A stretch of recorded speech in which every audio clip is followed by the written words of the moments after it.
Ladies and gentlemen. नमस्कार साथियों, मैं हूं अन्ना मिश्रा। आप लोगों का इस वीडियो क्लास में एक बार फिर से स्वागत करता हूं। साथियों, हम लोग जो बात कर रहे हैं वो है प्राचीन भारत का इतिहास, और इसमें हम लोग लगभग 14 से 15 जो है वीडियो देख चुके हैं। और यहाँ पर जो हम बात करेंगे वो है प्राचीन भारत को जानने के स्रोत। ठीक है, बात चल रही थी उसमें, जिसमें मैंने आपको बताया था प्राचीन भारत को जानने के 3 भागों में बांट सकते हैं: पुरातात्विक स्रोत, साहित्यिक स्रोत और विदेशी विवरण। और वैसे अगर देखा जाए तो कहीं कहीं आपको मिल जाएगा पुरातात्विक स्रोत और दूसरा आ जाता है साहित्य।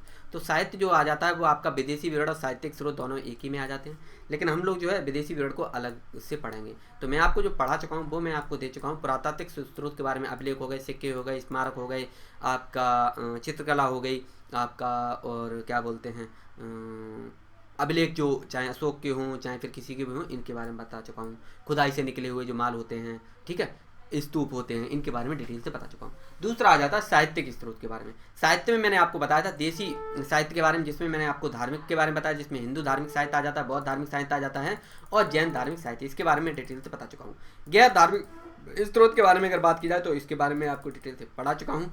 बात आती है विदेशी विवरण के बारे में। तो विदेशी विवरण में हम कह सकते हैं, विदेशी विवरण कह सकते हैं या फिर विदेशी साहित्य कह सकते हैं, ठीक।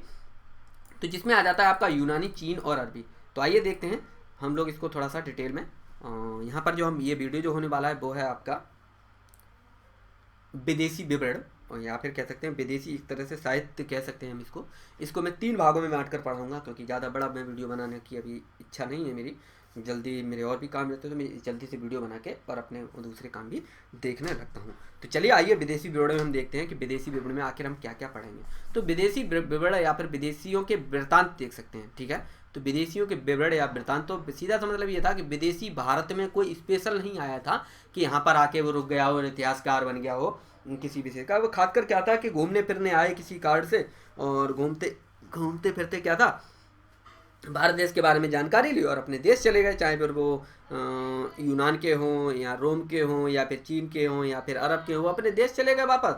वहाँ पर जब उनका वो ग्रंथ या फिर जो भी उनका वृत्तांत था, जो भी था, बाद में जब प्रकाशित हुआ तो बाद में उसमें भारत के बारे में क्या मिली, चर्चा मिली। तो उसमें एक तरह से विवरण मिला। ये नहीं कि पूरी की पूरी किताब जो है यहाँ पर भारत के बारे में लिखी गई हो, मतलब उसमें कुछ ना कुछ टॉपिक जो है वहाँ पे चर्चा मिलती है भारत देश के बारे में। तो आइए देखते हैं। तो विदेशियों के वृत्तांत के बारे में अगर बात की जाए तो सबसे पहले हम यहाँ पर देखेंगे यूनानी लेखक, चीनी लेखक, तिब्बती और मुस्लिम लेखक। तो विदेशियों के वृत्तांत भी इतिहास के लिए साहित्यिक क्या माने जाते हैं, स्रोत माने जाते हैं। विदेशी लेखकों के द्वारा किए गए वर्णन से भारतीय राजनीतिक तथा सामाजिक स्थिति के बारे में हमें जानकारी मिलती है। भारत के बारे में किए गए विदेशी वर्णनों को हम 3 भागों में बांटकर पढ़ सकते हैं। कौन कौन से 3 भाग हैं? तो यूनानी और रोम लेखक, चीन के लेखक और अरब के लेखक। तो शुरू करने से पहले आपको ये बता दूं कि वृत्तांत क्या होता है। तो वृत्तांत क्या होता है, तो मैंने आपको बताया था कि कोई व्यक्ति होता है, अलग अलग घटनाक्रम उससे जुड़े हुए होते हैं। तो घटना या फिर जीवन का विवरण ही क्या कहलाता है, वृत्तांत कहलाता है। अंग्रेजों की भाषा में इसको अगर हम कहें तो इसको हम स्टोरी कह सकते हैं, हिस्ट्री कह सकते हैं, या फिर इवेंट भी कहा जा सकता है। तो इसमें से एक होता है यात्रा वृत्तांत। फिर से बता दूं, बहुत सारे वृत्तांत होते हैं, जिसमें से क्या मैंने बताया था, यात्रा वृत्तांत। जब हम कहीं घूमने फिरने जाते हैं तो उसमें क्या होता है कि कुछ इवेंट्स होते हैं। जैसे मान लीजिए मैंने कोई एक विशेष वस्तु देखी, किसी विशेष क्षेत्र की संस्कृति देखी, किसी विशेष क्षेत्र की हमने राजनीतिक स्थिति देखी, किसी विशेष क्षेत्र की हमने सामाजिक स्थिति देखी। तो ये हम क्या कर रहे हैं, ट्रेवल करते टाइम यानी यात्रा करते समय कर रहे हैं, ये सारी चीजें लिखते जा रहे हैं। तो इसको हमने क्या कहा, यात्रा वृत्तांत कहा, जिसको हम क्या कहेंगे, तो इसको हम ट्रेवलॉग भी कह सकते हैं। ठीक है, चलिए आगे बात करते हैं। तो सबसे पहले यहाँ पर जो बात करते हैं वो है यूनान तथा रोम के लेखक के बारे में। ठीक है, तो यात्रा वृत्तांत यानी कि विदेशी विवरण के बारे में हम बात करेंगे। तो यूनानी तथा रोम के लेखकों के बारे में हम सबसे पहले यहाँ पर चर्चा करेंगे। उसके बाद हम चीन के बारे में बात करेंगे और उसके आगे हम जाएंगे मुस्लिम या कहें अरब लेखकों के बारे में। तो रोम के बारे में हम यहाँ पर बात कर लेते हैं। रोम, तो यूनान तथा रोम के लेखक की अगर बात की जाए, यूनान तथा रोम के लेखकों की अगर बात करें तो सबसे पुराना जो आ जाता है वो आ जाता है हेरोडोटस। हेरोडोटस तथा टेसियस के वृत्तांत आते हैं। मैंने बताया था हेरोडोटस तथा टेसियस के वृत्तांत आते हैं, जिसमें भारत के बारे में जानकारी मिलती है। हेरोडोटस को इतिहास का पापा या फिर फादर ऑफ हिस्ट्री कहा जाता है। इन्होंने 5वीं शताब्दी ईसा पूर्व में हिस्टोरिका नाम की एक पुस्तक या एक किताब लिखी थी। इस हिस्टोरिका में भारत तथा फारस यानी कि ईरान के संबंध के बारे में लिखा हुआ है। भारत कौन सा था आपको पता ही होगा, हाँ ये हमारा भारत देश है, और ये है आपका फारस, जिसको ईरान के नाम से वर्तमान में जाना जाता है। तो इसके बारे में जानकारी मिलती है। ठीक, जबकि टेथियस के बारे में अगर बात करें, टेथियस के बारे में बात करें तो यह एक ईरानी राजवैद्य था। कौन? आपका टेथियस जो है ईरानी राजवैद्य हुआ करता था। तो यूनान तथा रोम लेखकों में कौन कौन से आपके आ जाते हैं? हेरोडोटस और टेथियस, या थीसियस भी बोल सकते हैं। थीसियस जो था ईरानी राजवैद्य था, और हेरोडोटस को क्या कहा जाता है? ईरान का वो हिस्ट्री का पापा या फादर ऑफ हिस्ट्री कहा जाता है। चलिए नेक्स्ट देखते हैं। तो अब आते हैं 326 ईसा पूर्व की तरफ। कौन सी? 326 ईसा पूर्व की तरफ। तो यूनानी लेखकों के बारे में बात करें तो सिकंदर ने जब भारत पर आक्रमण किया था तो न्यारकस, अनासिक्रेटस, ठीक है, और अरिस्टोबुलस के द्वारा लिखे गए वृतांत जो है प्रमुख रूप से आते हैं।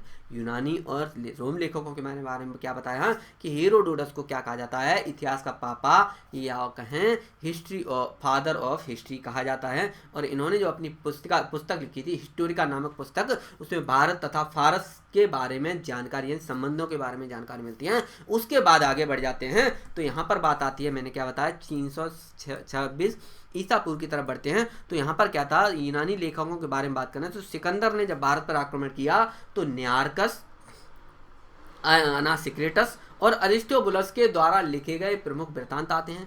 इसमें से अरिस्टोबुलस की बात करें तो इसने हिस्ट्री ऑफ द वॉर तथा अनासिक्रेटस ने जो लिखी थी सिकंदर की जीवनी लिखी थी।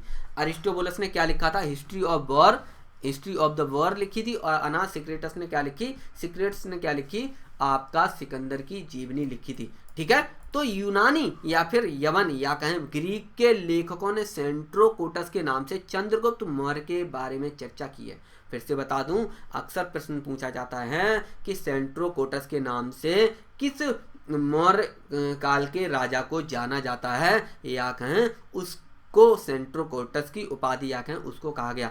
तो यूनानी या कहें यवन या कहें ग्रीस के लेखकों ने चंद्रगुप्त मौर्य को क्या कहा? सेंट्रोकोटस के नाम से अपने ग्रंथों में या कहें वृत्तांत में इनकी चर्चा की है। ठीक है, चलिए, तो सिकंदर के बारे में अगर बात की जाए, सिकंदर के बाद के लेखकों की अगर बात की जाए तो मेगास्थनीज आ जाते हैं, डायमेकस आ जाते हैं, और डायनोसियस के बारे में जानकारी हमें मिलती है। फिर से बता दूं, सिकंदर के समय की अगर बात की जाए तो 3 आ जाते हैं, न्यारकस, अनासिक्रेटस और अरिस्टोबुलस। अनासिक्रेटस ने क्या लिखी थी? आपकी अनासिक्रेटस ने सिकंदर की जीवनी लिखी थी, और अरिस्टोबुलस ने हिस्ट्री ऑफ द वॉर लिखी थी। वहीं सिकंदर की मृत्यु के बाद के लेखकों की अगर बात की जाए तो सबसे प्रमुख जो आ जाते हैं वो मेगास्थनीज आ जाते हैं। डायमेकस और डायनोसियस के बारे में हमें जानकारी मिलती है। इसमें से मेगास्थनीज की अगर बात की जाए तो चंद्रगुप्त मौर्य के दरबार में दूत बनकर आया था, जो कि सेल्यूकस निकेटर का राजदूत था। फिर से बता दूं, मेगास्थनीज जो थे आपके चंद्रगुप्त मौर्य, कहाँ गए? चंद्रगुप्त मौर्य के दरबार में ये आते हैं। किसके ये राजदूत थे? सेल्यूकस निकेटर के, सेल्यूकस प्रथम निकेटर के ये राजदूत थे। कौन? आपके मेगास्थनीज। अगर सेल्यूकस निकेटर की बात करें तो सिकंदर महान का ये क्या हुआ करता था? सेनापति हुआ करता था, जो कि सिकंदर की मृत्यु के बाद उसके जीते गए क्षेत्र का क्या बनता है? उत्तराधिकारी बनता है। फिर से बता दूं, सेल्यूकस निकेटर कौन था? आपका सिकंदर जो सिकंदर थे, इनके क्या थे? सेनापति थे। और ये बाद के जमाने में सिकंदर की मृत्यु हो जाती है, पूरे आनंद लेने के बाद जब सिकंदर की मृत्यु होती है, मृत्यु के बाद जो सिकंदर के जीते गए क्षेत्र थे उन पर अधिकार किसको मिलता है? तो वो मिलता है आपको सेल्यूकस निकेटर को। सेल्यूकस निकेटर का जो दूत था उसका नाम था मेगास्थनीज, और मेगास्थनीज एक पुस्तक लिखी थी जिसका क्या नाम था? इंडिका नामक पुस्तक लिखी थी। तो सेल्यूकस निकेटर चंद्रगुप्त मौर्य के दरबार में दूत बनकर आ जाता है, जो कि सेल्यूकस निकेटर का राजदूत था, और ये क्या है? चंद्रगुप्त मौर्य। ठीक, चलिए, अगर सेल्यूकस निकेटर की बात करें और तो मैंने बताया था ये क्या है? आपका सिकंदर का क्या था? सेनापति था। मेगास्थनीज ने अपनी एक पुस्तक की रचना की थी जिसका क्या नाम था? जिसका क्या नाम दिया इन्होंने? इंडिका नाम दिया था। इंडिका नामक पुस्तक में मौर्य साम्राज्य के प्रशासन, समाज तथा संस्कृति के बारे में हमें चर्चा मिलती है, या कहें हमें जानकारी मिल जाती है। और किसके ये दूत थे? सेल्यूकस निकेटर के। सेल्यूकस निकेटर किसके आपके सेनापति थे? तो सिकंदर के सेनापति थे। क्लियर हुआ? मुझे उम्मीद है कि इतना आपका क्लियर हो गया होगा। चलिए नेक्स्ट देखते हैं। इसी में ही आगे आ जाती है स्ट्रैबो के बारे में। तो स्ट्रैबो के अनुसार सीरिया के राजा एंटियोकस का राजदूत डायमेकस मौर्य वंश के शासन काल में बिंदुसार के दरबार में आता है। यह मेगास्थनीज के स्थान पर आया था। फिर से बता दूं, स्ट्रैबो के अनुसार सीरिया के राजा एंटियोकस का राजदूत डायमेकस मौर्य वंश के शासक बिंदुसार के दरबार में आया था। यह मेगास्थनीज के स्थान पर आया था। प्लिनी भी हमें ये बताते हैं कि मिस्र के राजा टॉलमी द्वितीय फिलाडेल्फस, जो कि 285 ईसा पूर्व से लेकर 247 ईसा पूर्व ने डायनोसियस नामक एक राजदूत मौर्य दरबार में भेजा था। फिर से बता दूं, प्लिनी भी हमें ये बताते हैं कि मिस्र के राजा, जिनका क्या नाम था,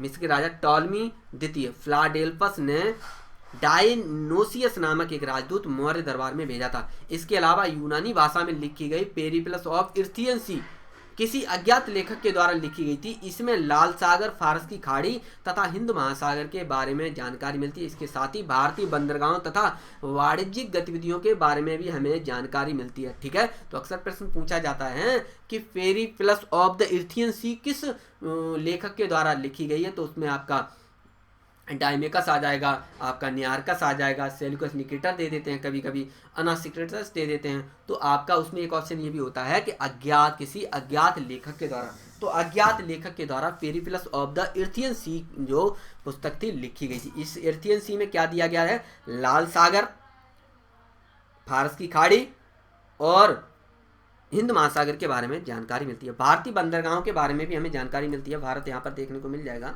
यहाँ पर है भारत। तो ये है आपका लाल सागर, फारस की खाड़ी, और ये है आपका हिंद महासागर। ये अरब सागर वाला क्षेत्र हिंद महासागर का हिस्सा है। तो लाल सागर, फारस की खाड़ी और हिंद महासागर के बारे में हमें चर्चा देखने को मिलती है, या कहीं इनके संबंध के बारे में चर्चा मिलती है। टॉलमी नामक व्यक्ति ने जियोग्राफी नामक किताब लिखी थी। 150 ईस्वी के आसपास की बात है ये। प्लिनी ने लैटिन भाषा में नेचुरल हिस्टोरिका नामक किताब लिखी, जिसमें भारतीय पशुओं, पौधों और खनिज पदार्थों के बारे में जानकारी मिलती है। इसके साथ ही भारत तथा इटली के बीच होने वाले व्यापार के बारे में भी जानकारी प्लिनी की नेचुरल हिस्टोरिका नामक पुस्तक में मिलता है। इसके अलावा कुछ और भी हैं जिनकी वृत्तांत प्राचीन भारत के बारे में बहुत जानकारी देते हैं, जैसे कि प्लूटार्क तथा स्ट्रैबो के बारे में मैंने आपको बता दिया था कि स्ट्रैबो ने ये बताया कि सीरिया के राजा एंटियोकस का राजदूत डायमेकस मौर्य वंश के शासक बिंदुसार के दरबार में आया था। यह मेगास्थनीज के स्थान पर आया था। तो कुछ आपके प्रमुख देख लेते हैं शासक और विदेशी यात्री। इब्न बतूता जो था मोहम्मद बिन तुगलक के समय काल में आया था। कैप्टन हॉकिंस जहांगीर के दरबार में, सर टॉमस रो जहांगीर के, डायमेकस बिंदुसार के, डायनोसियस अशोक के, और फायान जो था विक्रमादित्य चंद्रगुप्त द्वितीय के, बारबोसा कृष्णदेव राय के समय काल में आपका आया था। तो डायनोसियस जो आया था, मैंने बताया था राजदूत मौर्य दरबार में आया था। तो इस समय कौन थे शासक? तो डायनोसियस किसके समय आए थे? अशोक के समय में आए थे। तो ये हो गए आपके यूनानी और रोम के बारे में। अगले वीडियो में जो हम बात करेंगे चीनी यात्रियों के बारे में बात करेंगे। खत्म करने से पहले बता दूं कि आपको इस चैनल पर लगभग 1600-1700 वीडियो मिल जाएंगे, जिसमें आपका history, geography, polity, economics, physics, chemistry, bio, art and culture, science and tech, environment, ecology, यानी कि सब कुछ आपको यहाँ पर मिलने वाला है। लॉ से संबंधित मिल जाएगा, मैथ, रीजनिंग में हर एक आपको टॉपिक मिल जाएगा। तो तैयारी करते रहिए, डटे रहिए, कोरोना को हराते रहिए। अगली वीडियो में मिलते हैं, तब तक के लिए नमस्कार, जय हिंद और वंदे मातरम।